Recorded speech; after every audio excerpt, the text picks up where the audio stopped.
Saraswati group education ની online video સિરીઝમાં આપ સૌનું હાર્દિક સ્વાગત છે। વિદ્યાર્થી મિત્રો, આપણે સાયન્સ સબ્જેક્ટમાં ધોરણ 9 ચેપ્ટર નંબર 14 એટલે કે નૈસર્ગિક સ્ત્રોતો વિશે અભ્યાસ કરી રહ્યા છીએ। એના લાસ્ટ સેશન એટલે કે પાર્ટ નંબર 7 માં આપણે શું જોયું? ભૂમિના પરિબળો કે જે જમીનને બનાવે છે, પાણી, પવન, લાઇકેન, વરસાદ, આ બધી વસ્તુ આપણે જોઈ। એમાં ઘણા જૈવિક હતા, એક અજૈવિક હતું, બરાબર। આ ઉપરાંત આપણે એક પ્રશ્ન પણ તમને હોમવર્કમાં આવેલો હતો બાળકો, કે તમારા શહેર અથવા ગામમાં શુદ્ધ પાણી છે તો એ ક્યાંથી આવે છે? તો એ પણ મેં તમને કીધું કે બધાના શહેર અને ગામમાં શુદ્ધ પાણી આવવાની જે રીત હોય છે બધાની કેવી હોય છે? અલગ અલગ હોય છે। એટલે તમારે જાતે હોમવર્કમાં કરવાનો। તો આઈ હોપ કે તમે બધાનો વ્યવસ્થિત જવાબ આપી દીધો છે। ઓકે, હવે આપણે જોઈએ ભૂમિ એક મિશ્રણ સમજાવો। તમે જાણો છો જમીન છે, જમીન એક મિશ્રણ છે। એની અંદર ખાલી એટલી જમીન કે ભાઈ ઓનલી માટી, ચાલો એવું નથી, માટી છે, રેતી છે, કાંકરા છે, સેન્દ્રિય પદાર્થ છે, ખનિજ છે, પોષક તત્વો છે, તો બધું મિક્સ થઈ જાય તો એને મિશ્રણ કહેવાય, એકલું કહેવાય નહીં। તો આપણે એ તમે જાણો છો, એ આપણે અહીંયા વ્યવસ્થિત આ પ્રશ્નમાં સમજાવવાનું છે કે જે જમીન છે એક પ્રકારનું મિશ્રણ છે। ચાલો આપણે સ્ટાર્ટ કરીએ। ભૂમિના બંધારણમાં હવે જોજો ખાસ કયા કયા વસ્તુઓ છે। ભૂમિના કણો એટલે ભૂમિકણો, ખનિજ તત્વો, હ્યુમસ। હ્યુમસ એટલે શું થાય? તો કે જૈવિક કચરો એક પ્રકારનો, જો અહીંયા આગળ આવશે, મૃત જે સજીવો હોય ને એનો વિઘટન પામેલો કચરો હોય ને, આપણે યાદ કરો એનાથી ખાતર બનાવતા, એ ખાતર જે છે ને એને વૈજ્ઞાનિક ભાષામાં હ્યુમસ કહેવાય। મૃત જે સજીવો હતા એ મૃત થઈ ગયા, એનું વિઘટન થઈ ગયું, બરાબર, પછી જે બન્યું એને હ્યુમસ કહેવાય। અહીંયા વ્યાખ્યામાં પણ આવશે, એટલે કે જ્યારે આપણે ત્યારે સમજી લેશું, અત્યારે ખાલી નામ યાદ રાખો। કઈ કઈ વસ્તુ હોય? તો કે ભૂમિના કણો એટલે ભૂમિકણો, ખનિજ તત્વો હોય, હ્યુમસ હોય, સૂક્ષ્મ જીવો હોય, અળસિયા પણ આવેલા હોય છે। આ બધું એકલું ખાલી ભૂમિમાં જમીન જ હોતી નથી, આ બધું કીધું તો એના એટલી જમીન નો કહેવાય, એને મિશ્રણ કહેવાય, કેમ કે આ બધી વસ્તુ એની અંદર મિશ્ર છે। હજી તો નાની નાની ઘણી બધી છે જેના આપણે નામ લખ્યા નથી, પણ એ આની અંદર આવેલી છે। ઓકે, ભૂમિના કણોના પ્રમાણ દ્વારા ભૂમિનો પ્રકાર નક્કી થાય છે। એ જેટલો ભાગ છે એમાં કયા કણોનું પ્રમાણ વધુ છે એ ભૂમિનો પ્રકાર। આપણે કહીએ ને કે આ ફળદ્રુપ જમીન છે, આ રેતાળ જમીન છે, આ આવી જમીન છે, આ ખેતીના ખેડવાલાયક જમીન નથી, કારણ અહીંયા પાણાનું પ્રમાણ વધુ હોય।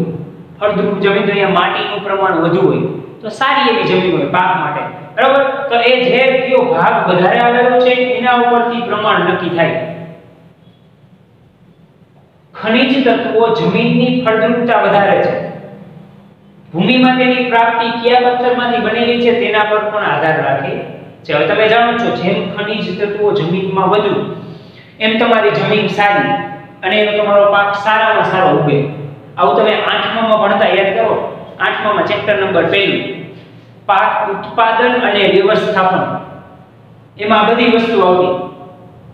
પહેલેથી પાક ઉગાડવાથી માંડીને છેલ્લે લણણી સુધી અને પાકનો સંગ્રહ કરવો ત્યાં સુધી 7 વિભાગમાં તમારે આખું ચેપ્ટર આવતું કે જમીનની ખેડ કરવી પેલું, ત્યાંથી છે લણણી અને સંગ્રહ 7નો ભાગ, સાથે 7 ભાગ આવી જાય તમારે સિંચાઈ, ખાતર, લણણી, પછી જે વધારાનું ઘાસ હોય કાઢી નાખવું, નીંદણ આપણે જેને કહેતા, દવાનો છંટકાવ કરવો, આ બધી વસ્તુ આવતી। એમાં તમારે એક પોઈન્ટ એ પણ આવતો બાળકો કે જેમ ખનિજ તત્વો જમીનમાં વધુ એમ તમારી જમીન સારામાં સારી અને એમ તમારો પાક બહુ સારો થાય।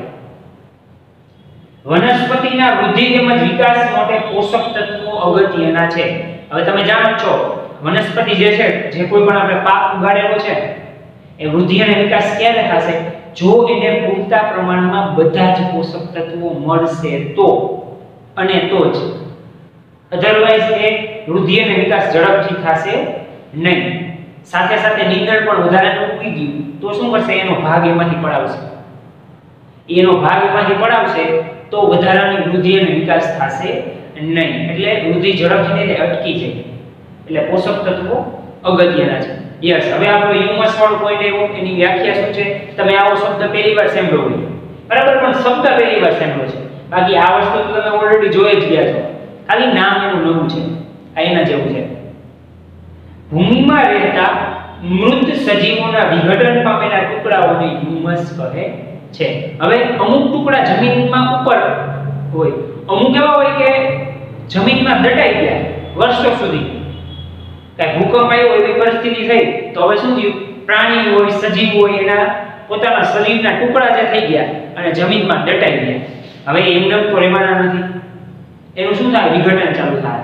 એ વિઘટન ચાલુ થશે, એ જે વિઘટન થઈ ગયેલા પદાર્થને હ્યુમસ કહે છે. ડન, આ ભૂલવાનું નથી. ભૂમિની અંદર, આ ઉપર નહીં, આ ક્યાંની વાત થાય છે?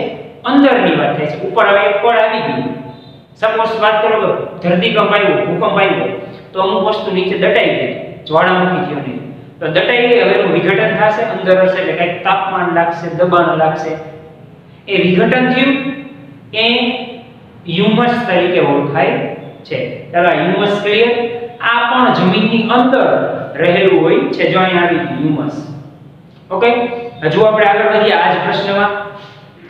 ભૂમિમાં હ્યુમસનું પ્રમાણ અને સૂક્ષ્મજીવોના આધારે ભૂમિની ગુણવત્તા નક્કી થાય છે.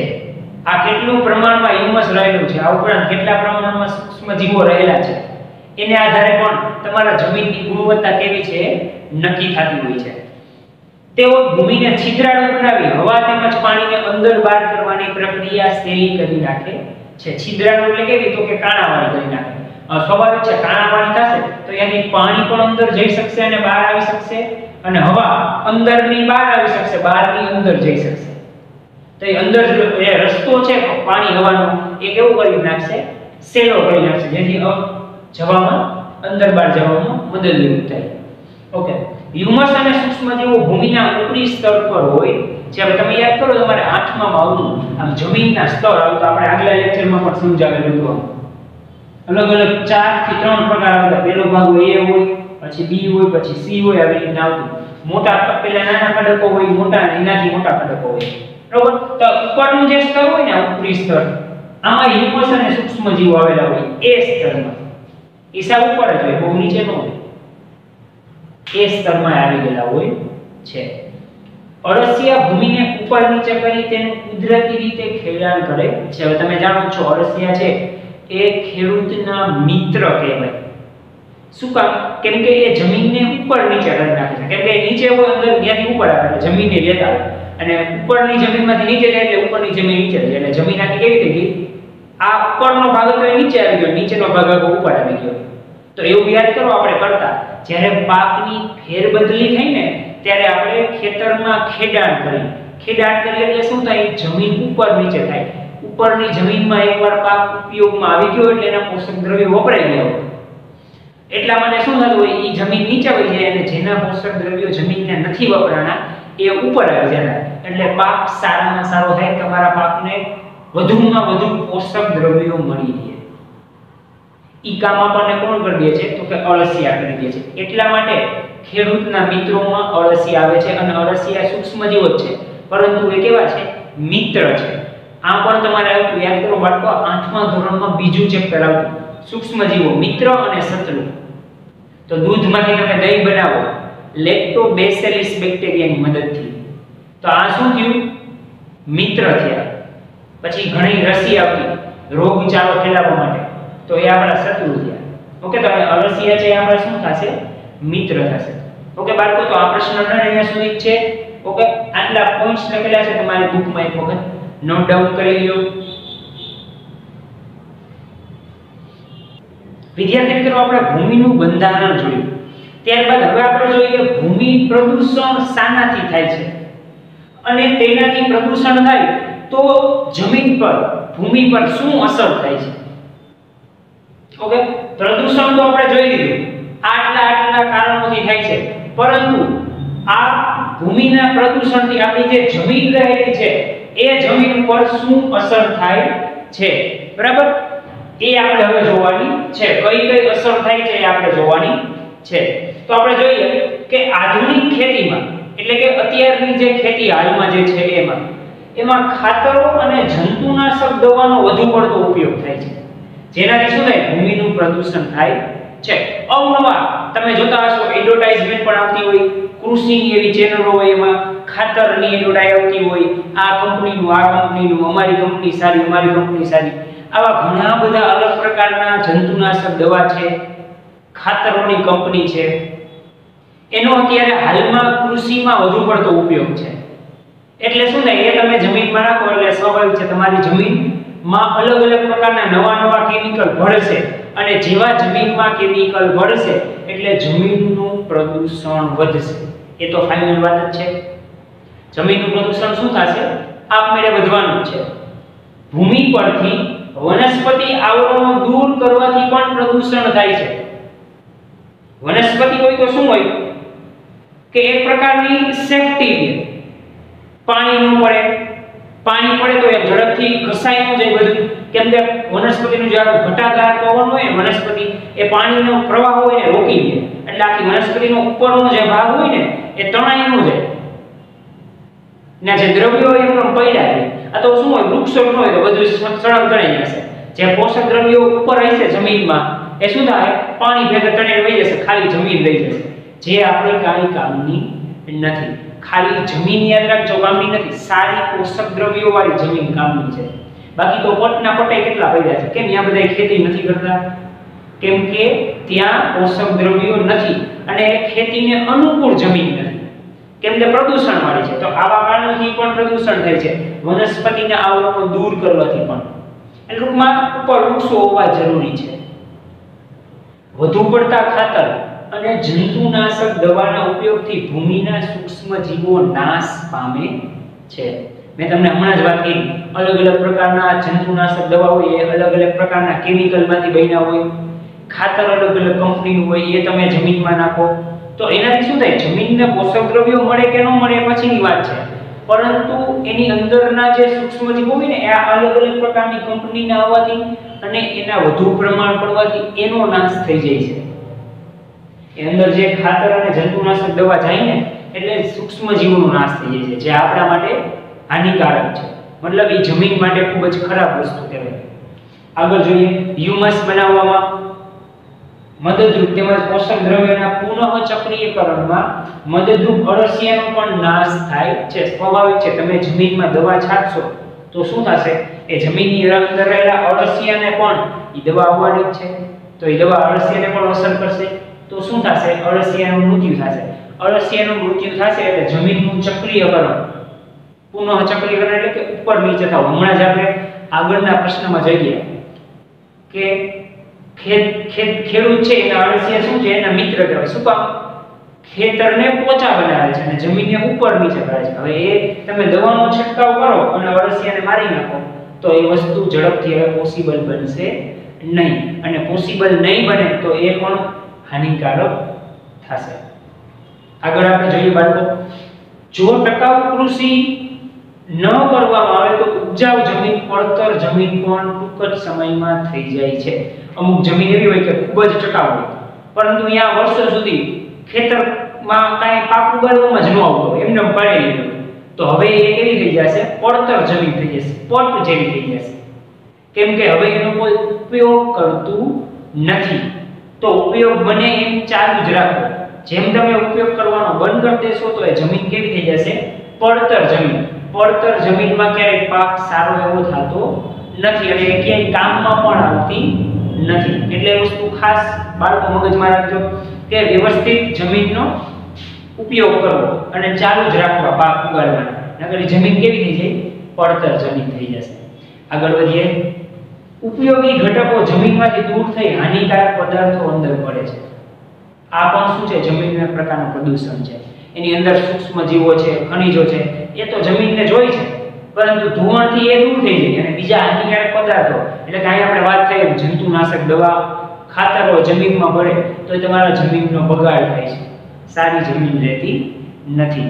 અને છેલ્લો પોઈન્ટ, આવા હાનિકારક પદાર્થો જમીનમાં ભળવાથી જમીનની ફળદ્રુપતા ઘટે છે અને જૈવ વિવિધતા અંતે નાશ પામે છે.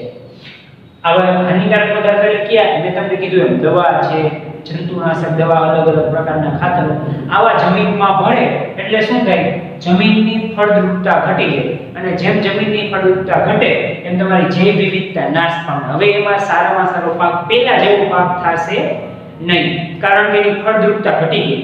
હવે ફળદ્રુપતા ઘટે એટલે જમીન પડતર થઈ જાય, એ ઉપજાવ જમીન રહે નહીં. જે પડતર જમીન હોય આપણા માટે નકામી, હવે એમાં કઈ કામ આવે નહીં. તો આટલા પોઈન્ટ્સ હતા જેનાથી જમીનનું પ્રદૂષણ થતું હતું. ઓકે, સાવ ઈઝી પોઈન્ટ હતા બાળકો. આગળનો પ્રશ્ન હતો એને બેઝ જ અહીંયા બધે પોઈન્ટ્સ છે લખેલા છે. તો આટલા પણ બાળકો પોઈન્ટ તમારી બુકમાં એક વખત નોટ ડાઉન કરી લો. હવે આજના સેશનના બાળકો સાવ નાના અને સિમ્પલ બે પ્રશ્ન આજે આપણે છેલ્લા જોવાના છે.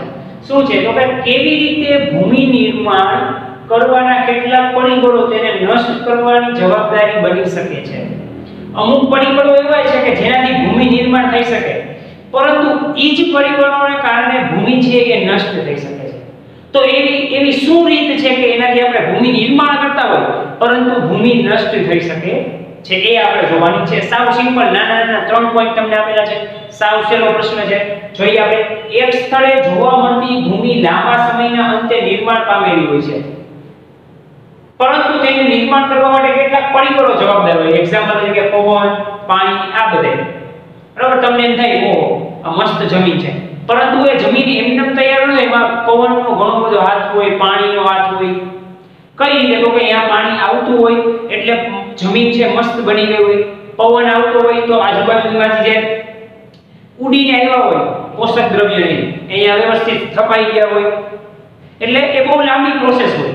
ડાયરેક્ટ 2 દિવસમાં 3 દિવસમાં ક્યારેય જમીન તૈયાર થતી નથી. એટલે આમાં આ પવન અને પાણીનો ખૂબ જ મોટો હાથ હોય.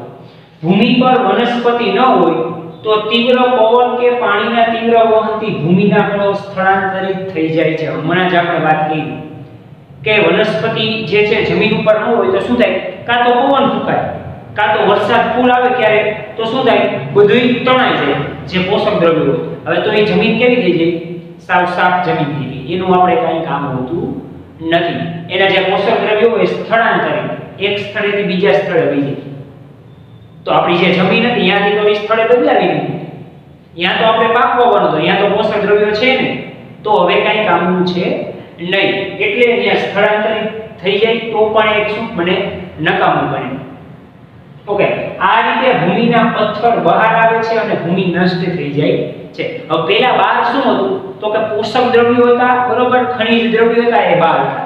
પરંતુ ફૂલ વરસાદ આવ્યો, પાણીનું વહન થયું, વયા ગયા, કારણ કે જમીન ઉપર વનસ્પતિ તો હતી નહીં, નકર વળી રોકી ગઈ.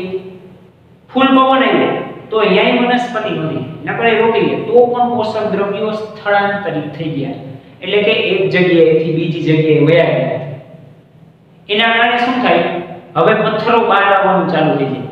પથ્થર બહાર આવે એટલે તમે જાણો છો એ જમીન નષ્ટ થઈ જાય, પછી એ ક્યાંય ઉપયોગમાં આવતી નથી. પાણાવાળી જમીન ક્યાંય ઉપયોગમાં આવે સ્વાભાવિક જ છે, નથી જવાની, એમાં કાંઈ ઉગવાનું પણ નથી અને કોઈ ઉગાડશે પણ નહીં, તો એ જમીન કેવી થઈ ગઈ, નષ્ટ થઈ ગઈ. આવા કારણો એવા છે કે જે જમીનને તૈયાર પણ કરે છે અને એ જ કારણો જો વધુ પ્રમાણમાં ઉપયોગમાં થઈ જાય તો જમીનને સારી એવી રીતે નષ્ટ પણ કરી શકે છે. એટલે મેઇનલી ધોવાણ એનું મેઇન રીઝન, એટલે કરવાનું શું ટૂંકમાં સોલ્વ કરવું હોય તો વધુને વધુ વૃક્ષો વાવવાના જમીન ઉપર, જેથી જમીનનું ધોવાણ અટકી જાય. ઓકે, આ છેલ્લો પ્રશ્ન હતો. હજુ એક નાનો લાસ્ટ ક્વેશ્ચન છે, છેલ્લો આપણે જોઈ લઈએ. શું તો કે ભૂમિ પર વનસ્પતિનું આવરણ શું અગત્યતા ધરાવે છે? હવે પ્રશ્ન આવી જ ગયો, હમણાં જ આપણે જોયું, આ ધોવાણ થઈ જાય અને એ દૂર કરતા જમીનમાં શું થાય છે? તો આનો જવાબ આવ્યો કે તમે કદાચ આ ન જોવો તો આપમેળે તમે આટલું સમજાય એટલે આનો જવાબ તમે લખી શકો કે ભૂમિ ઉપર વૃક્ષો છે એ શું અગત્યતા ધરાવે છે, અને જો એ વૃક્ષો તમે દૂર કરી નાખો તો જમીનને શું નુકસાન પહોંચી શકે છે. હવે તમને લગભગ તો આઈડિયા આવી જ ગયો હશે.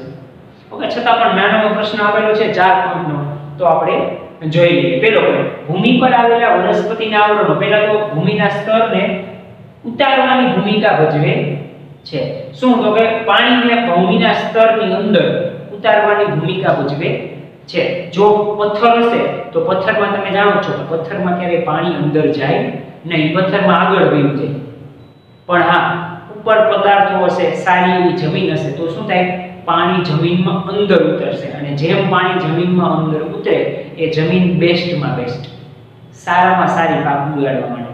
એટલે જો પથ્થર હશે તો પાણી અંદર ઉતરશે નહીં.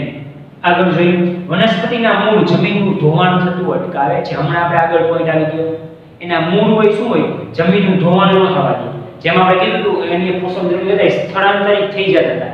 એ ક્યારે થતા હતા, જો જમીનમાં વનસ્પતિ નહોતી એટલે.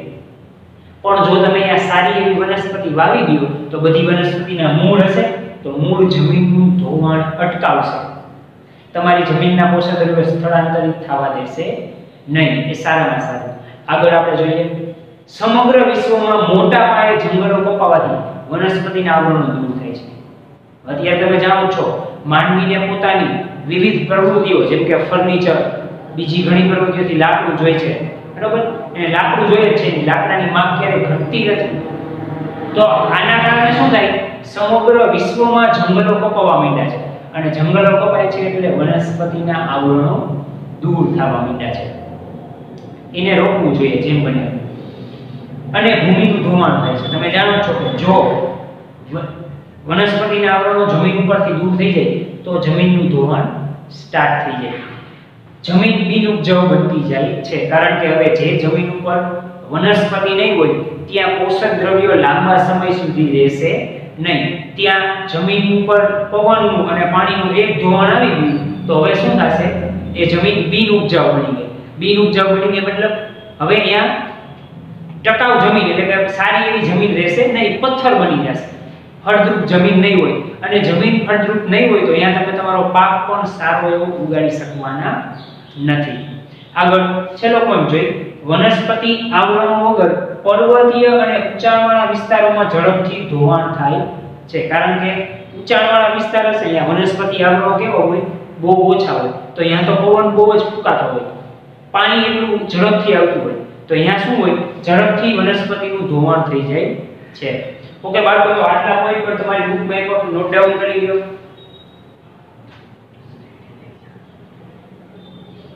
ઓકે, તો આજના લેક્ચરમાં આપણે સાવ સિમ્પલ નાના 4 પ્રશ્ન જોયા. ઓકે, તો આ હોમવર્કમાં તમારે 2 વખત લખવાના છે. આઈ હોપ કે આજનો લેક્ચર તમને વ્યવસ્થિત સમજાઈ ગયો હશે. આપણે જમીનના ધોવાણને લગતા જ એક બીજા પ્રશ્નો આપણે જોયેલા. ઓકે, તો બાળકો વધુ આવી નવી શેરી થિયરી સાથે આપણે નેક્સ્ટ લેક્ચરમાં મળીશું. ધન્યવાદ.